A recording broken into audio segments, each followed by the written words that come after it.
সকলো ছোৱালীৰে এটা সপোন থাকে বিয়া হোৱাৰ পাছত স্বামীৰ ঘৰখনত সুখে শান্তিৰে থাকিবলৈ, শাহুৰ লগত মিলিজুলি কাম কৰিবলৈ, মিলিজুলি থাকিবলৈ, কথা পাতিবলৈ, শাহুৰ পৰা মাকৰ দৰে মৰম বিচাৰে। কিন্তু মোৰ সম্পূৰ্ণ ওলোটা। কিমান সুখী আছিলোঁ মই গাভৰু কালত, আৰু বিয়া হোৱাৰ পাছতেই কাল অন্ধকাৰ নামি আহিল মোৰ জীৱনলৈ।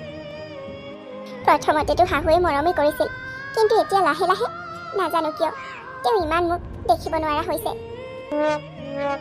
মই এজনী দুখীয়া ঘৰৰ ছোৱালী, মই বাৰু যৌতুক এসোপা ক'ৰ পৰা লৈ আহোঁ। দেউতাহঁতে যিমান পাৰে মোক দিছে, ইয়াতকৈ আৰু বেছিতো মই আনিবও নোৱাৰোঁ। আমাৰ নিচিনা দুখীয়া মানুহৰ ইমানখিনিয়েই বহুত। কি হ'ল জোনালী, তুমি এনেকৈ মন মাৰি কিয় বহি আছা? মায়ে সেইফালে তুমি কাম নকৰাৰ কাৰণে বকি আছে। এনি টাইম বোলে তুমি ৰুমতে সোমাই থাকা। তোমাৰ যদি কিবা হৈছে তুমি মোক কোৱা জোনালী। তোমাক কৈ মোৰ কি লাভ হ'ব কোৱাচোন? তুমি জানো মোৰ দুখৰ কথা কেতিয়াবা শুনিছা? মইহে জানো এই ঘৰখনত মই কিমান কষ্ট কৰি জীয়াই আছো। মই জানো তুমি মোৰ মাৰ পৰা অলপমান প্ৰব্লেম পাই আছা। ইমানখিনিতো সহ্য কৰিবই লাগিব। তুমি আৰু মই দুয়োজনে ইজনে সিজনক ভাল পাওঁ। সেই ভাল পোৱাৰ খাতিৰত আজি আমাৰ বিয়াও হ'ল। মাক মই ইমান কষ্টকৈ মনাইছোঁ আমাৰ বিয়াৰ কাৰণে। গতিকে মায়ে অকণমান যদি তোমাৰ ওপৰত খঙো কৰে, তুমি মনে মনে শুনি থাকিব লাগিব। আৰু তুমিতো জানাই মই মাক একো এটা ক'ব নোৱাৰোঁ বুলি, বুজিলা নহয়? বুজিলোঁ। তুমি মোক বেলেগকৈ বুজাব নালাগে। তুমি যে তোমাৰ মাক একো ক'ব নোৱাৰা সেয়া মই ভালদৰে জানো, লাগিলে মই যিমানেই কষ্ট নাপাওঁ কিয়। তুমি যদি মোক যৌতুকৰ কাৰণে বিয়া পাতিছিলা, তেতিয়াহ'লে আগতেই ক'ব লাগিছিল। মই তোমাৰ লগত বিয়াই নহ'লোহেঁতেন। তোমালোকেও বৰ ইমান ধনী মানুহ নহয় যিমান তোমাৰ মায়ে দেখুৱাই। নিজৰ ঘৰততো একো বস্তু এটা নাছিল, এইখিনি বস্তু মোৰ ঘৰৰ পৰাই দি আহা। তাৰ উপৰিও তোমাৰ মায়ে মোক বস্তু নাই অনা বুলি ইমান গালি পাৰি থাকে। এনেকৈ আৰু জীয়াই থাকিব পাৰিনে? এয়া তুমি ইমান সৰু কথাটোতে লাগি আছা। মায়ে যদি তোমাক দুটামান বস্তুৰ কাৰণে গালিয়ে পাৰি থাকে, তুমি এটা কাম নকৰা কিয়? তুমি দেখোন ঘৰৰ পৰা কেইটামান বস্তুকে খুজি লৈ আহিব পাৰা। মানে তোমাৰ মা দেউতাক ক'ব পাৰা যে এইখন ঘৰৰ প্ৰব্লেমৰ কথা, তেতিয়া মায়ে তোমাৰ ওপৰত নবকিব। তুমিও মানে তোমাৰ মাৰ নিচিনা লোভীয়া কথা কৈছা? মোৰ কি মান সন্মান একো নাই নেকি? মই যে ঘৰত ফোন কৰি এইখন ঘৰলৈ আৰু কেইপদমান বস্তু খুজিবলৈ, তুমি নিজে লাজ নোপোৱানে? নিজেতো একো এটা কিনিবই নোৱাৰা। ক'বলৈ গ'লে এইখন ঘৰত যিমান ফাৰ্নিচাৰ আছে সকলোবোৰ মই ঘৰৰ পৰাই অনা। তাৰোপৰি তোমাৰ মাক ফ্ৰিজ লাগে, ৱাশ্বিং মেচিন লাগে, নিজৰটো কিনিবলৈ সামৰ্থ্য নাই। আচলতে তোমালোক আমাতকৈ দুখীয়া। মই বহুত ডাঙৰ ভুল কৰিলোঁ তোমাক বিশ্বাস কৰি তোমাৰ লগত বিয়া হৈ। চোৱা জোনালী, তুমি মোক ভালদৰে জানিছিলা মই দুখীয়া বুলি, তথাপিও মোৰ লগত বিয়া হ'লা, আৰু এতিয়া মোক এনেকৈ কথা শুনাই থাকিবলৈ নোৱাৰা। সেইকাৰণে বিয়া হৈছিলোঁ, দুখীয়া মানুহে দুখীয়া মানুহৰ বুজি পাব বুলি। হা? কিন্তু তোমালোকতো আৰু লোভীয়া। হ'ব দিয়া, তোমাৰ লগত মোৰ আৰু তৰ্ক কৰি থাকিবলৈ নাই সময়। তুমি যদি মোৰ কথাটো শুনিব নোৱাৰা, তেতিয়াহ'লে শুনি থাকা মাৰ পৰা গালি। মোৰ ক'বলগীয়া একোৱেই নাই। তোমালোকৰ শাহু বোৱাৰীৰ মাজত মই আৰু নোসোমাওঁ। এই কুলক্ষণীজনী এতিয়ালৈকে শুইয়ে উঠা নাই নেকি? আজি ইমান দেৰিলৈকে শুই আছে, কিবা হৈছে আকৌ তাই? মই জানো তাইৰ একো হোৱা নাই। কামৰ সৃষ্টি তাই এনেকৈ শুই আছে। ঘৰৰ পৰাতো একো এটা আনিব নোৱাৰিলে। হা? আৰু এইখন ঘৰত আহি এনেকৈ দেৰিলৈকে শুই থাকিবলৈ আহিছে। বোৱাৰী, ইমান দেৰিলৈকে শুই থাকিবলৈ লাজ নোপোৱা? মই শুই থকা নাই শাহুমা। কওকচোন আপুনি মোক কিয় মাতিছিলে? মোৰ কাপোৰ এখিনি ধুবলৈ আছে, এতিয়াই গৈ সেই কাপোৰবোৰ ধুই দিয়াগৈ। কিন্তু মা, মই পাকঘৰত ভাত বনাই আছো। সেইবোৰ পাছে পৰে কৰিবা। প্ৰথমতে মোৰ কাপোৰখিনি ধুই দিয়া। বহুত দিন মই কাপোৰ ধুব পৰা নাই, গতিকে বহুত কাপোৰ আছে আৰু শুকাব লাগিব আজি। বহুত কাপোৰ? আপুনিও দেখোন নিজৰ কাপোৰবোৰ ধুই ল'ব পাৰে। মই দেখোন মাজে সময়ে আপোনাক কাপোৰ ধুই দিওঁৱেই। আৰু বহুত কাপোৰ কেনেকৈ হ'ল? সেইদিনাখনেইতো আপোনাৰ কাপোৰ ধুই দিছিলোঁ। কাপোৰ ধুবলৈ যদি মন নাই, তেতিয়াহ'লে মাৰৰ ঘৰৰ পৰা বাপেৰৰ ঘৰৰ পৰা ৱাশ্বিং মেচিন এটা আনি নল'লে কিয়? এইখন কোনোবা লাট গমনৰ ঘৰ নহয়। ইয়াত যে কাম নকৰোঁ বুলি ভাবিলেও নচলিব। যা, এতিয়াই যা, কাপোৰ ধুগৈ। তাৰপিছতে কি কৰ কৰিবি, কিন্তু মনত ৰাখিবি বেছি সময় মই ভোকতো থাকিব নোৱাৰোঁ, বুজিলি নহয়? আৰু তোক যে মই ঘৰত ফোন কৰিবলৈ দিছিলোঁ, এইখন ঘৰত কেইপদমান বস্তুৰ কমি আছে, গতিকে ঘৰত ফোন কৰি জনাবি বুলি কৈছিলোঁ। তই ফোন কৰিলি নে? নাই কৰা মা, মই আৰু এইখন ঘৰলৈ একো বস্তুৱে আনিব নোৱাৰোঁ। আপুনি জানেই মই কিমান দুখীয়া ঘৰৰ ছোৱালী। আপুনিও দুখীয়াই মানুহ, কিন্তু তথাপিও দুখীয়াৰ দুখ কিয় বুজি নাপায় মই নাজানো। কিন্তু মই ঘৰৰ পৰা এক পদো বস্তু আনিব নোৱাৰোঁ। কি বস্তু যদি আনিব নোৱাৰই তেতিয়াহ'লে এইখন ঘৰলৈ বিয়া হৈছিলি কিয়? ইমান আশা আছিল এদিন বোৱাৰী আনিম, বোৱাৰীয়ে ঘৰৰ পৰা বহুত বস্তু লৈ আহিব বুলি। নাই, তোৰ নিচিনা এজনী ভিক্ষুক বিয়া পাতি ঘৰখন এতিয়া উদং হৈ গ'ল মোৰ। আনকি বিয়াত খৰচ হোৱা পইচাখিনি সমানো তাইক বস্তু অনা নাই। ভাবি কিন্তু তোক মই বেছি সময় দিব নোৱাৰোঁ। যেনেকৈ হ'লেও ঘৰৰ পৰা ফোন কৰি বস্তু পঠিয়াবলৈ ক, নহ'লে কিন্তু তোৰ এইখন ঘৰত সাৰণ নাইকিয়া হ'ব, বুজিলি নহয়? কিন্তু মা চুপ বুলি কৈছোঁ নহয়, একেবাৰেই চুপ। তোৰ আৰু মই একো কথাই শুনিব নিবিচাৰোঁ। শাহুৱে যি কৈছে সেইটো তই মানিবই লাগিব। নাজানো মানুহ ইমান স্বাৰ্থপৰ কেনেকৈ হ'ব পাৰে। ঘৰত এজনীহে মানুহ আছোঁ, সেয়াও চাকৰৰ নিচিনা কাম কৰি থাকিব লাগে। এইখন ঘৰলৈ বোৱাৰী নহয়, আচলতে এজনী চাকৰণীহে আহিছোঁ। নাই নাই, এনেকৈ আৰু বেছিদিন সহ্য কৰি থকা নহ'ব। আৰু কেইদিনমান চাই লওঁ, নহ'লে ঘৰলৈকে গুচি যাম। এনেকৈ আৰু জীয়াই থাকিব নোৱাৰোঁ ফুটি ফুটি। হাজবেণ্ডৰ যদি অলপ সঁহাৰি পালোহেঁতেন তেতিয়াও ভাল লাগিলহেঁতেন। নাই, সিও একেই মাকৰ দৰে। ভবাই নাছিলোঁ সি যে এনেকৈ সলনি হৈ যাব বুলি। তোৰ ওপৰত তোৰ শাহুৱে এনেকৈ অত্যাচাৰ কৰে? ঠিক আছে মাজনী, তই চিন্তা নকৰিবি, আমি কিবা এটা কৰি আছোঁ। একো নহয় দে, তোৰ সুখৰ কাৰণে কেইখনমান বস্তু দিলোঁৱেই যেনিবা, তাতেনো কি হ'ল? তই আমাৰ ঘৰৰ একমাত্ৰ ছোৱালী, গতিকে তোৰ কাৰণে ইমানখিনি কৰিব পাৰোঁ। ঠিক আছে, মই ৱাশ্বিং মেচিন এটা আৰু ফ্ৰিজ এটা কিনি দি পঠিয়াম, তই চিন্তা নকৰিবি। অঁ, তাৰ পাছতো যদি তাই আকৌ কিবা কিবি শুনোৱাই তেতিয়াহ'লে সেইখন ঘৰত আৰু তই থাকিব নালাগে হ'ল। হ'ব তেতিয়াহ'লে, ঠিক আছে ৰাখিছোঁ। ছোৱালীজনীৰ কথা শুনি ছোৱালীজনীকহে বিয়া দিলোঁ, এতিয়া উল্টাহে বেয়াহে হ'ল। তাইৰ কথা শুনিবই নালাগিছিল, তাই এতিয়া বহুত দুখত পৰিলেগৈ। হেৰি, আপুনিনো ৰাতিপুৱা ৰাতিপুৱা কাৰ লগত কথা পাতি আছে? মাজনীয়ে ফোন কৰিছিল নেকি বাৰু? অঁ, মাজনীয়ে ফোন কৰিছিল। আৰু বোলে শাহুৱেকে আজিকালি বোলে বহুত অত্যাচাৰ কৰে। মোৰ কিন্তু শুনিয়ে বৰ খং উঠিছে। তাইক এশিকাত দিবলৈহে মন গৈছে মোৰ তাইৰ শাহুৱেকক। অত্যাচাৰ কৰিবলগীয়া কি আছে বাৰু? তাই সেইখন ঘৰৰ কাৰণে কষ্ট যে কিমান কৰিবলগীয়া হৈছে। আমি ছোৱালীজনী ঘৰলৈ লৈ অহাই ভাল হ'ব নেকি বাৰু? সেইটোতো ময়ো ভাবিছোঁ, কিন্তু ওলাই দিয়া ছোৱালী এজনী ঘৰলৈ এনেকৈ ফটককৈ কেনেকৈ লৈ আহোঁ? শাহুৱেকে বোলে ফ্ৰিজ আৰু ৱাশ্বিং মেচিন খুজিছে, সেইকাৰণে ভাবিছোঁ এই দুয়োপদ বস্তু কিনিয়ে দিওঁ। তাইৰ শাহুৱেকৰ নিজৰ বুলিবলৈ একোৱেই নাই। ভিক্ষাৰী ঘৰৰ মানুহৰ লগত বিয়া হৈছে তাই। ইমান বুজালো নাই, নুশুনিলে। আমিও দুখীয়া পাই, তথাপিও ইমানো আৰু দুখীয়া মানুহ হ'লে ছোৱালীজনীক দিবলৈ মন নাছিল। তাকেই, দুখীয়াটো হয়, কিন্তু দুখটো বাপৰে, শাহুৱেকৰ দুখটো কিন্তু মানিছোঁ, নিজৰে লাজ লাগিব লাগিছিল।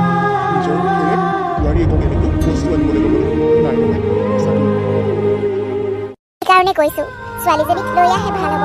এনেকৈ আৰু কিমান বস্তু কিনি কিনি দি পঠিয়াম। বিয়াৰ দিনাখনে ঘৰখনৰ প্ৰয়োজনীয় বস্তুবোৰ সকলো দিছোঁ। হা, তাহাঁতক আৰু কি লাগে?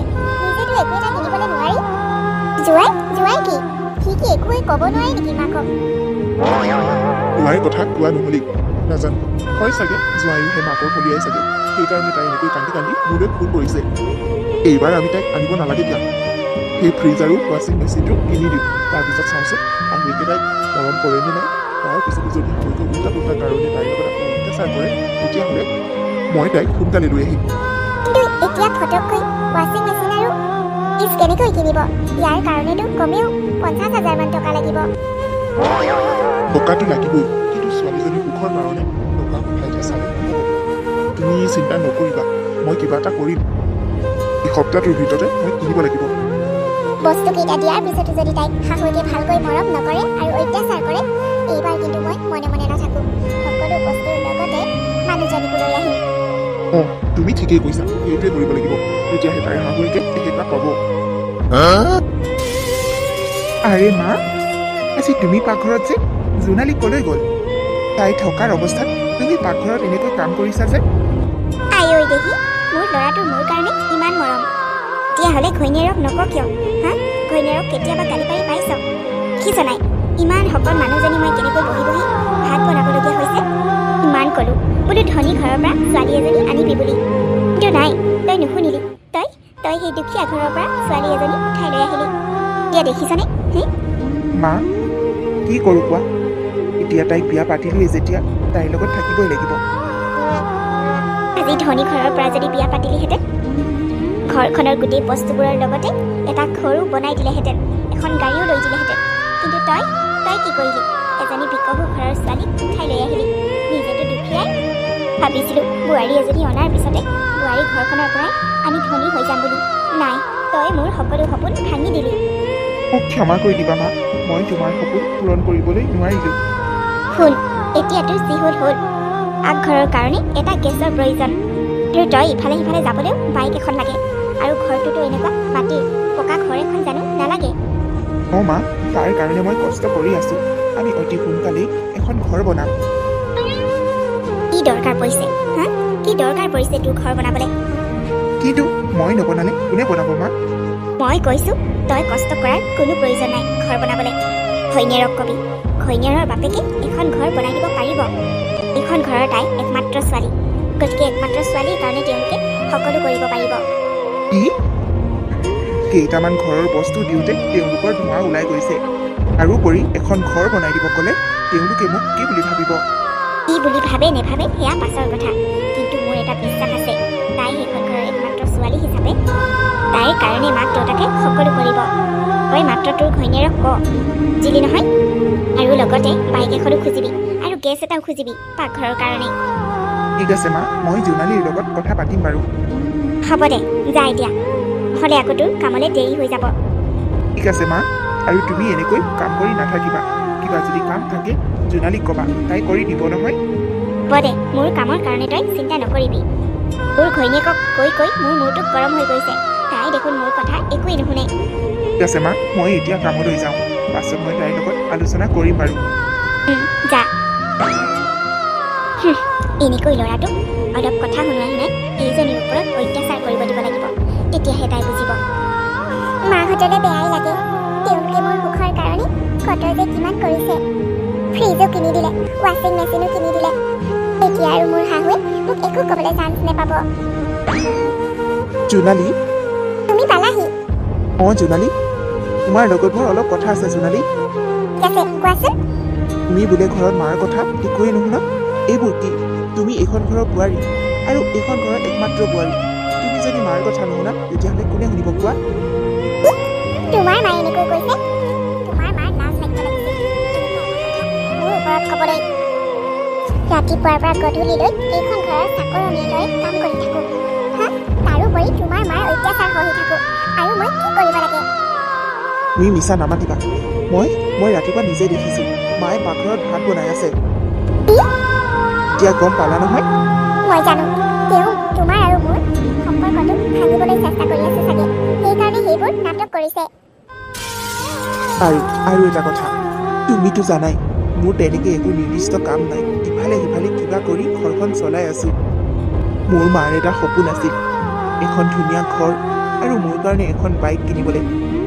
কিন্তু তুমিতো জানাই মোৰ তেনেকুৱা একো কামেই নহয়। ইমান পইচা মই ক'ৰ পৰা পাম? মই বুজিছোঁ, মইতো তোমাক কেতিয়াও কোৱাও নাই ঘৰ লাগে, গাড়ী লাগে বুলি। তুমি কোৱা নাই সেইটো মই বুজিলোঁ, কিন্তু মাক লাগে আৰু মোকো বাইক এখনৰ বৰ প্ৰয়োজন। তুমি সহায় কৰিব পাৰিবা নেকি? একো সহায় মই কি কৰিম? তুমি তোমাৰ ঘৰৰ লগত কথা পাতা আৰু আমাক এখন ঘৰ বনাই দিবলৈ কোৱা, আৰু মোৰ কাৰণে এখন বাইক কিনি দিবলৈ কোৱা। তাৰ মানে তুমিও তোমাৰ মাৰ দৰে? আজিহে আচলতে মই সঁচাকৈ গম পালোঁ তুমিও এজন লোভীয়া বুলি। তোমাৰ এই কথাষাৰ ক'বলৈ লাজ লাগিব লাগিছিল, কিন্তু তুমি এজন নিৰ্লজ্জ মানুহৰ দৰে মোৰ আগত এনেকৈ কৈ আছা। ইয়াত নিৰ্লজ্জ কথা ক'ৰ পৰা আহিল জোনালী? তুমি তোমাৰ ঘৰৰ একমাত্ৰ ছোৱালী, আৰু সেইখন ঘৰৰ সকলো বস্তু তোমাৰ, সকলো সম্পত্তি তোমাৰ।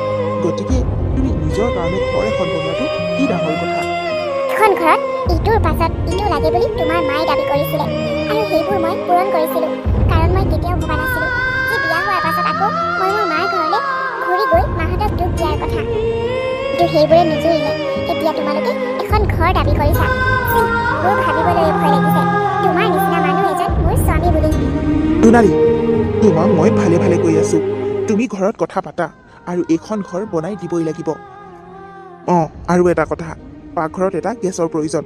ঘৰত কথা পাতিবা, নহ'লে কিন্তু তোমাৰ এইখন ঘৰত কোনো স্থান নাই। মই অতদিনে তোমাক ভালকৈ কৈ আছোঁ। কিন্তু মই জানো এতিয়া আৰু তোমাক ভালকৈ কৈ কোনো কাম নহ'ব। আচলতে কি জানা জোনালী, এইখন ঘৰলৈ তোমাক বিয়া পাতি অনাৰ মোৰ এটাই উদ্দেশ্য আছিল, তোমাৰ ঘৰৰ সকলো সম্পত্তিবোৰ মোৰ কৰি লোৱা। মই জানো তুমি মোক কেতিয়াও এৰি যাব নোৱাৰা, গতিকে তুমি এইখন ঘৰ বনাবাই। নিজকে বিশ্বাস কৰিবলৈ টান হৈছে মোৰ। তোমাৰ নিচিনা মানুহ এজনক মই ভাল পাওঁ বা ভাল পাইছিলোঁ বুলি। কি ভুল হ'ল নাজানো, তোমাক মই চিনিব নোৱাৰিলোঁ। তুমি মোক বহুত দুখ দিলা। তুমি মোৰ ওপৰত হাত উঠালা। এয়া মাত্ৰ আৰম্ভণি। হাত উঠোৱা কি, তোমাৰ ওপৰত কেতিয়া কি উঠি যায় তাৰ একো ঠিকনা নাই। গতিকে যি কৈছোঁ সোনকালে কৰা, নহ'লে কিন্তু তোমাৰ নিজৰ কাৰণেই বিপদ হ'ব। নাই নাই, এনেকৈ আৰু বহি থাকিলে নহ'ব। ইয়াত বহি থাকোঁতে সেইফালে ছোৱালীজনীৰ কি অৱস্থা হ'ব সেয়া ভগৱানেহে জানে। হেৰি শুনিছেনে? অঁ, ছোৱালীজনীয়ে ফোন কৰিছিল।